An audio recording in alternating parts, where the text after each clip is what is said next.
Hello, welcome to White Birch Tarot and Astrology. This reading is for May 29th and May 30th. I didn't print out the astrology chart, even though there are 3 things happening tonight that are pretty important, I think. I don't think you need to see them, though, really. It's not visually appealing. But the Sun is together with Venus in the 1st degrees of Gemini. And they're also conjunct Jupiter at the beginning of Gemini. So the Sun, Venus, and Jupiter are all together. So that's a really good time for expansive relationship energy. And when it's in Gemini, it's about good communication. So it's a good time to have a conversation with people that you love and maybe tell them that you love them. I don't know. You know what? Before I do that, I was going to read a couple of quotes before I start talking about the astrology, because I'll forget to. I found a couple here. This one is by W.S. Merwin, and he said, "I will take with me the emptiness of my hands. What you do not have, you find everywhere." Do you think that's true?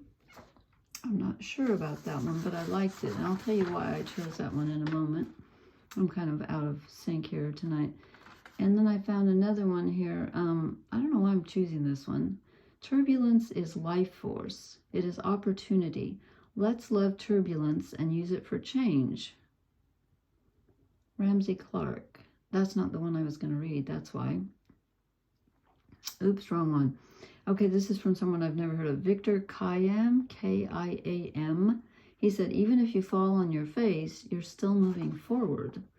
I thought, well, now that's an optimistic look at things. And the reason I'm talking about that is because the other things that's happening, to me, the most important thing is that Mars is exactly together with Chiron. So Mars is our physical body, our willpower, our spirituality, in a way, our personal spirituality, not, the larger force around us, but our desires, physical action, like what do we want to do with our lives? Where do we want to go?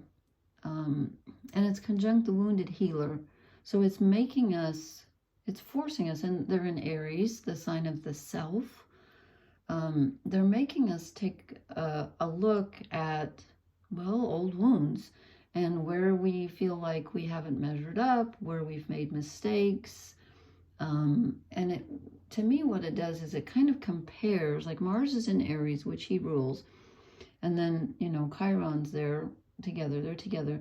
And what I think it does is it makes us compare where we would like to be, because Mars rules our desires, with where we feel like we've fallen short, where our wounds are.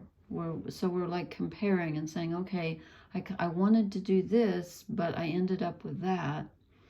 And it makes you see the gap between your ideal, like who you feel like you should be or who you are really, and then what you've actually accomplished, or, because it's making you look at your wounds, and those are generally not, comfortable or fun.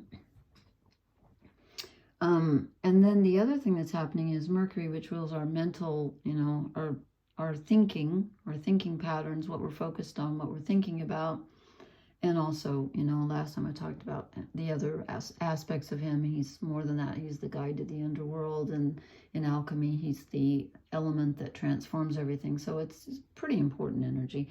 But he's together with Uranus in the end degrees, 24 degrees of Taurus. And Uranus rules what's unusual, what's unexpected. It also rules the collective consciousness.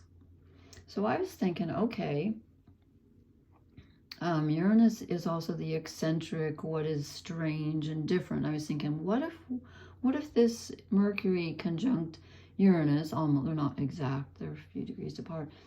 What if that's making us think about how we're different from other people?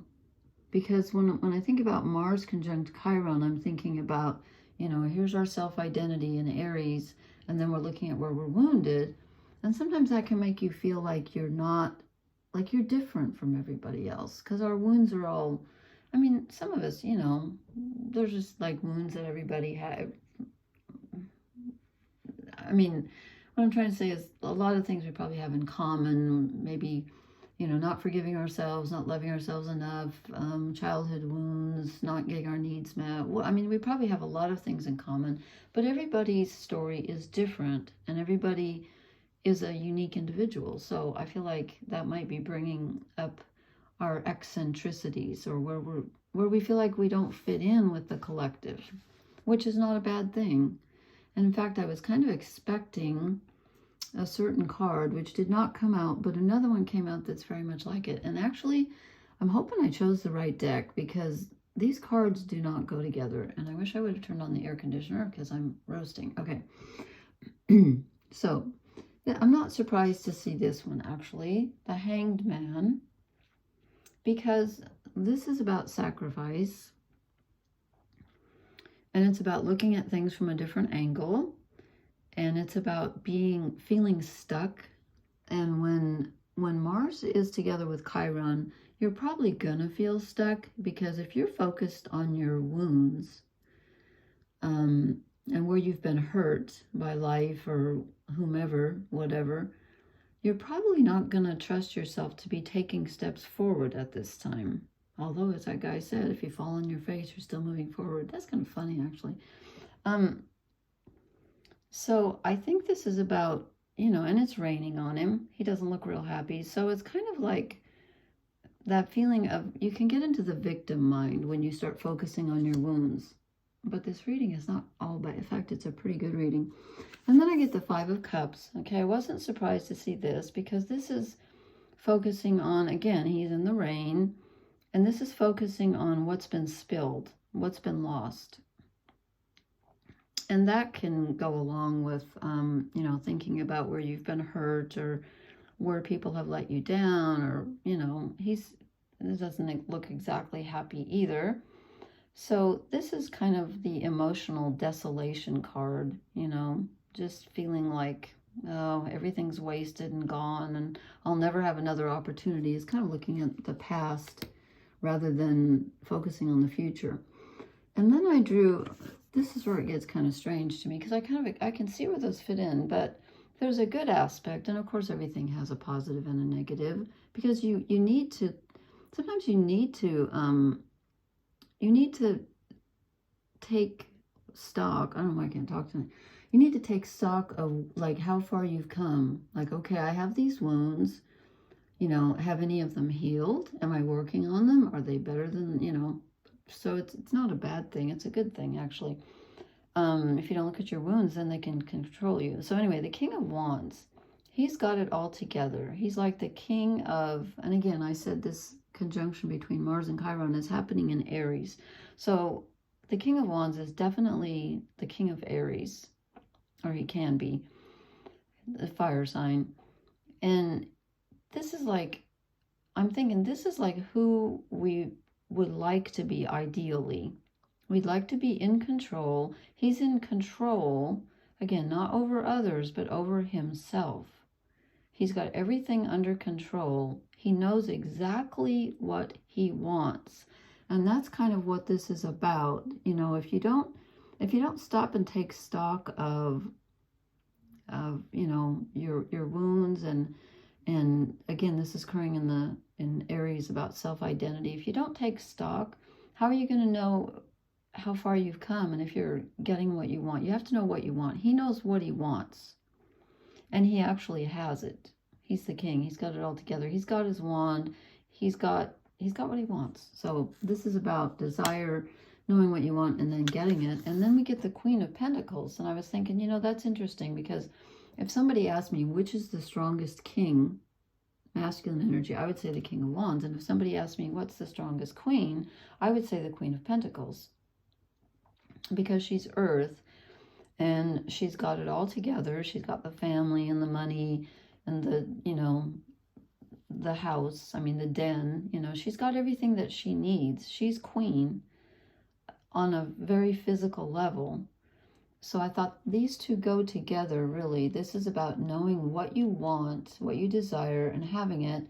And then this is about enjoying what you have and manifesting it in a very real, a very physical way. It's not just about pie in the sky, like someday I'm going to do this. It's like, yeah, I'm going to not only do this, I'm going to enjoy it. And I have this inside me, and I have this outside me if I manifest it, if I do it. King of Wands is very, you know, like he's already done it. And then I get the Hermit, okay, and I was kind of expecting the Five of Pentacles, which is the people, you know, walking in the snow past the church, and they're taking their own route. Well, look at this card. He's definitely taking his own route through the forest. He's forging his own path. And I love that there were all these fireflies around him, but he's focused on one light. That's his light.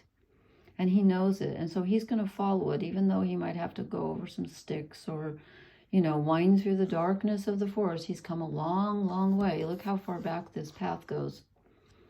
But he doesn't care. He's following his inner light. And that's what I think Mercury conjunct Uranus can tell you if you listen is, you know, like I said, Uranus is all about being eccentric and where you veer from the crowd. And Mercury can give you a mental picture, a download of information, of a thought, an idea about, oh yeah, this is how I'm different. This is how I want to do it. And so instead of the Five of Pentacles, we get this beautiful Hermit card. He's following his own light. And then interestingly, we end up with, and then I have an overall energy and a shadow card. We end up with the Six of Cups. And I was like, okay, why the giving and receiving? And then I thought, well, if you don't know what you have, then you can't really give anything. And also it's about receiving. So, you know, I think it's about, well, it's, you know, Chiron is healing. He's the wounded healer. So he's not just about looking at our wounds. He's about helping us heal them. And again, this is about self-identity. So I was thinking, well, the Six of Cups is giving and receiving, but it could be giving and receiving to yourself. And it also, to me, speaks of balance. And again, I think it's about looking at the gap between who you think you could be or who you'd like to be and who you're acting like you are. You know, what wounds do you need to heal to get to the place where you can actually express your true self? So I think it's about achieving a balance between, you know, knowing your wounds and yet knowing that you can heal them, and where you're wounded might be the place where you can heal others.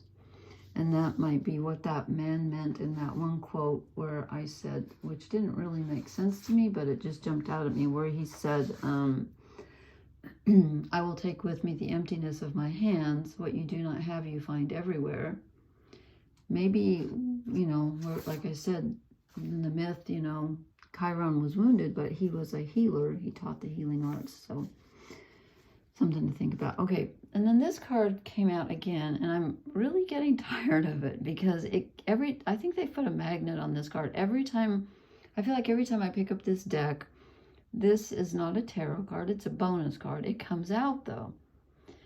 And I don't know if it's because we just had Jupiter conjunct Uranus. There have been a lot of Jupiter conjunctions, and as I said tonight, the Sun and Venus and Jupiter are pretty close. The Sun and Venus are really close, but Jupiter's in the mix. So at this time, we have a lot of possibilities, apparently, because this keeps coming up, and I'm not surprised with Jupiter in the mix. And it's an opportunity, like I said, to heal something. Then I asked, what's our shadow card? And I thought this was interesting because the Emperor comes out, and usually he's associated with the sign of Aries, which is where, you know, Mars and Chiron are together, exactly. And that's the shadow card. So to me, this is speaking of wanting to be in control and feeling like you're not, even though we get the King of Wands, which, you know, he's in total control because he knows what he wants and he knows how to get it. But there's a part of us that doesn't feel in control, probably the wounded part. And I'm thinking that goes with the Hanged Man, where like the victim thinking of, you know, oh my gosh, what if that happens again? Or how can I trust when I've been hurt so many times? And so the shadow side of us is saying, you know, I want to be in total control, or I'm not going to trust anything. Well, that doesn't work out so well. You're probably not going to be in total control, because honestly, are we ever? I don't think so. You know, you can control your actions and your responses to things, but you can't control a lot of what goes on outside you. Although some people think that, you know, we manifest what we think, and I think that's true to a certain extent, but it's not tit for tat, as they say. It's not exact. I don't know, that you could go down a whole, you know, the whole free will versus fate thing. And again, if you're interested in that, I cannot recommend highly enough. It's a little bit thick, but it is the best book, one of the best books I've ever read, The Astrology of Fate by Liz Green, and there's an E on the end of Green. Oh my God, that book, I could pick it up and read it 10,000 times. It's, if you're interested in the, like, what is fate? She's brilliant. Anyway. Okay, oh, and I drew one fairy card. And I get the Green Man, which is interesting because that one quote that I read about the life force, now I don't remember what it said, but anyway, the Green Man is the life force that runs through everything. He's obviously the life force of the forest, but it's more than that. It's vitality. It's what makes us, you know, get up in the morning, or in my case, in the afternoon. But it's what makes us desire things. And, you know, with this Mars and Chiron in Aries, that's all about who are you, what do you want, and who do you want to be. And so that's the vitality of the King of Wands. He's nothing if not vital. So but again, don't be controlling with that, because it's a shadow card. So don't forget, you have access to this vitality 24/7. It's out there. You just need to tune into it and allow it, but you may need to have a bit of a surrender, not giving up. Again, when I say surrender, I don't ever mean give up. I just mean stop trying to control everything, because you're not going to, and then things seem to flow better if you let go. Okay, thank you so much for listening. Please hit the like, share, and subscribe buttons. And blessings, everyone. Thank you for listening. Good night.